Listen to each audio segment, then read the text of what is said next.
السلام علیکم ورحمۃ اللہ وبرکاتہ۔ معزز ناظرین، میں محمد طیب قاسمی اور آپ دیکھ رہے ہیں طیب قاسمی آفیشیل یوٹیوب چینل۔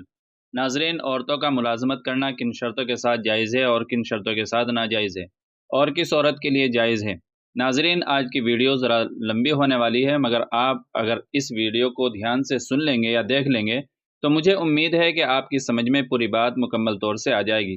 اور ناظرین، ویڈیو شروع کرنے سے پہلے ایک چھوٹی سی درخواست کرنا چاہتا ہوں کہ اس ویڈیو کو ان خواتین تک ضرور شیئر کر دیں جو ملازمت سے تعلق رکھتی ہیں، تاکہ وہ بھی اپنی زندگی کو شریعت مطہرہ کے مطابق گزار سکیں، اور اگر ان سے کوئی بھول چوک ہو رہی ہو تو اسے درست کر سکیں۔ تو چلیے براہ راست دارالعلوم دیوبند کے فتوے کو دیکھتے ہیں۔ بس آپ اخیر تک بنے رہیں، اور چینل پر پہلی بار آئے ہیں تو چینل کو سبسکرائب بھی کر۔ چنانچہ دارالعلوم دیوبند سے کسی نے سوال کیا ہے، عورت نوکری کب کر سکتی ہے؟ کیا طریقہ ہوگا؟ کیا کیا شرائط ہوں گی؟ حوالے کے ساتھ جواب دیں۔ دارالعلوم دیوبند کی طرف سے تفصیلی جواب ہے، بس آپ آخر تک ضرور دیکھتے رہیں، یہ آپ سے میری ابھی بھی گزارش ہے۔ بسم اللہ الرحمن الرحیم۔ اس سلسلے کا ایک تفصیلی فتویٰ چند اہم عصری مسائل نامی کتاب میں مکتبہ دارالعلوم دیوبند سے طبع ہو چکا ہے، اس کی کاپی منسلک کی جا رہی ہے۔ خواتین کی ملازمت کا حکم۔ محترم حضرات مفتیان کرام، السلام علیکم ورحمۃ اللہ وبرکاتہ۔ سوال: کیا فرماتے ہیں علماء کرام و مفتیان عظام مندرجہ ذیل مسئلے کے بارے میں؟ کیا مسلم خواتین سرکاری و غیر سرکاری نوکریاں کر سکتی ہیں یا نہیں؟ کرنے اور نہ کرنے کی وجوہات کیا ہیں؟ اگر شوہر تنگ دست ہو تو اس صورت میں بیوی کے لیے نوکری کے تعلق سے شریعت کا کیا حکم ہے؟ قرآن و حدیث کی روشنی میں مذکورہ جزیات کے جوابات مدلل و مفصل تحریر فرمائیں، عین کرم ہوگا۔ فقط والسلام، محمد خورشید، خادم جامعہ حضرت عثمان ابن عفان، احمد پور، لاتور، مہاراشٹر۔ الجواب وباللہ التوفیق۔ شریعت نے اصالتاً عورت پر کسب معاش کی ذمہ داری نہیں ڈالی ہے، بلکہ مردوں کو کسب معاش کا مکلف بنایا ہے۔ چنانچہ شادی تک لڑکیوں کا نان و نفقہ والد کے اور شادی کے بعد شوہر پر واجب قرار دیا گیا ہے، یہی لوگ اس کے نان و نفقے کے ذمہ دار ہیں۔ الرجال قوامون علی النساء بما فضل اللہ بعضهم علی بعض وبما انفقوا من اموالہم۔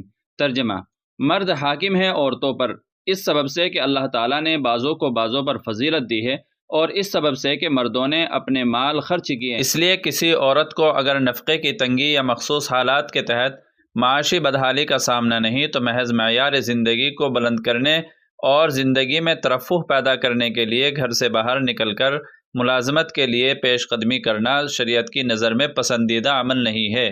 لیکن اگر عورت کو معاشی تنگی کا سامنا ہو اور شوہر اس کی ذمہ داری اٹھانے سے قاصر ہو یا تساہلی کرتا ہو، یا عورت بیوہ ہو اور گھر میں رہ کر اس کے لیے کوئی ذریعہ معاش اختیار کرنا ممکن نہ ہو، تو ایسی مجبوری اور ضرورت کے وقت ملازمت کے لیے گھر سے باہر نکلنے کی اجازت ہوگی۔ چنانچہ حضرات فقہاء کرام نے معتدۃ الوفات کو کسب معاش کے لیے دن میں گھر سے باہر نکلنے کی اجازت دی ہے، مگر ایسی مجبوری اور ضرورت کے وقت باہر نکل کر ملازمت کے جائز ہونے کے لیے پہلی شرط یہ ہے کہ ملازمت کا کام فی نفسہ ہی جائز ہو، ایسا کام نہ ہو جو شرعاً ناجائز یا گناہ ہو، کیونکہ ممنوع و ناجائز کام کی ملازمت باہر صورت ناجائز ہے۔ عورت کے لیے ملازمت ناگزیر ہونے کی صورت میں اور اس شرط کے پائے جانے کے ساتھ کہ وہ ملازمت جائز کام کی ہے، دوسری ضروری شرائط احکام ستر و حجاب کی پوری پابندی کرنا ہے۔ اس کی تفصیل شرعی تعلیمات کی روشنی میں درج ذیل ہیں۔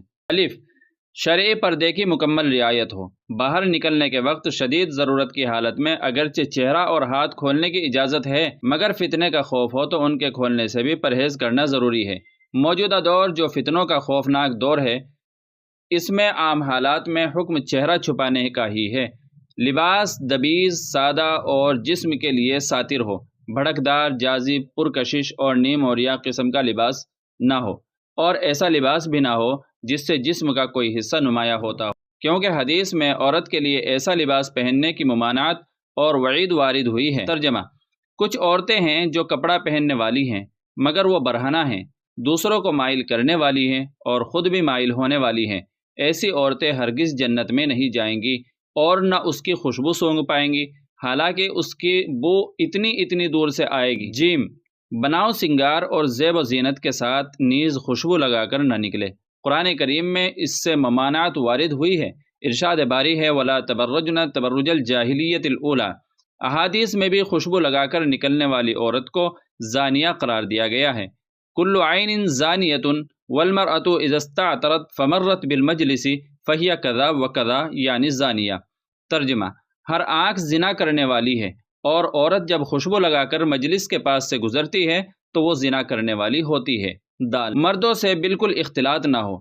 اگر کبھی کسی مرد سے اتفاقیہ گفتگو کی نوبت آئے تو عورت لوچدار طرز گفتگو کے بجائے سخت لہجہ اختیار کرے تاکہ دل میں بے جا قسم کے وساوس و خیالات پیدا نہ ہو۔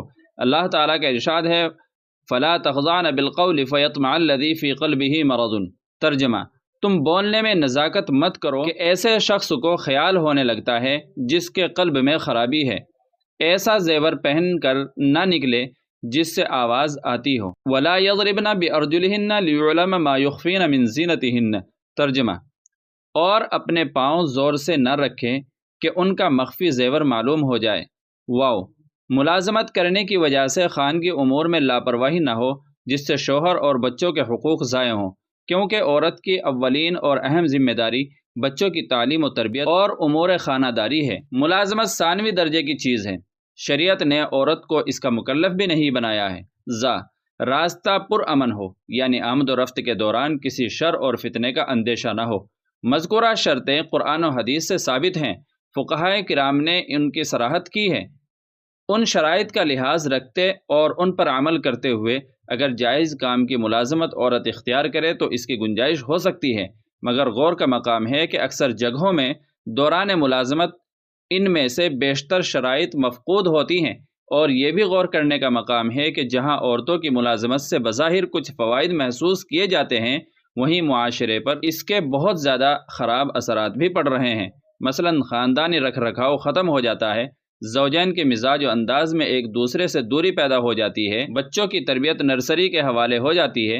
عورت کی ملازمت ہی کے نتیجے میں طلاق و تفریق کے مسائل بھی بکثرت رونما ہو رہے ہیں۔ اگر کسی عورت کو واقعی معاشی تنگی کا سامنا ہونے کی بنا پر ملازمت ناگزیر ہو جائے تو بوقت ضرورت ملازمت اختیار کرنے کی صورت میں اسے اللہ اور اس کے رسول صلی اللہ علیہ وسلم پر کامل ایمان اور اسلام کے احکام پر پختہ یقین رکھنے والی مسلم خاتون کی طرح اسلام کے حکم حجاب کو بھی تسلیم کرتے ہوئے حجاب کی شرعی ہدایات پر کاربند اور عمل پیرا ہونے میں فخر محسوس کرنا چاہیے، کیونکہ یہ اسلام کا خصوصی حکم اور اس کا شعار ہے۔ لہذا عورت خود اپنے حالات میں غور کر لے کہ اس کو ملازمت کی ضرورت کس درجے کی ہے، اور ملازمت اختیار کرنے میں کیا کیا امور ناجائز و گناہ کے اسے اختیار کرنے پڑیں گے، جن سے ایک مسلم خاتون کی حیثیت سے اپنے آپ کو بچانے کی فکر کرنا اس کی ذمہ لازم و ضروری ہے۔ حاصل یہ ہے کہ مجبور کن حالات میں بھی خلاف شرع امور سے اجتناب کی راہ اختیار کرنا عورت کی خود اپنی ذمہ داری ہے۔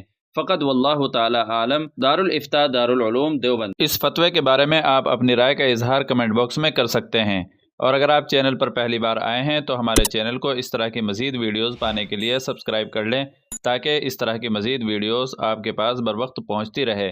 چلیے پھر ملتے ہیں اگلے کسی دوسری ویڈیو میں کسی دوسرے مسئلے کے ساتھ میں، تب تک آپ سے دعاؤں کی درخواست ہے۔ السلام علیکم ورحمۃ اللہ وبرکاتہ۔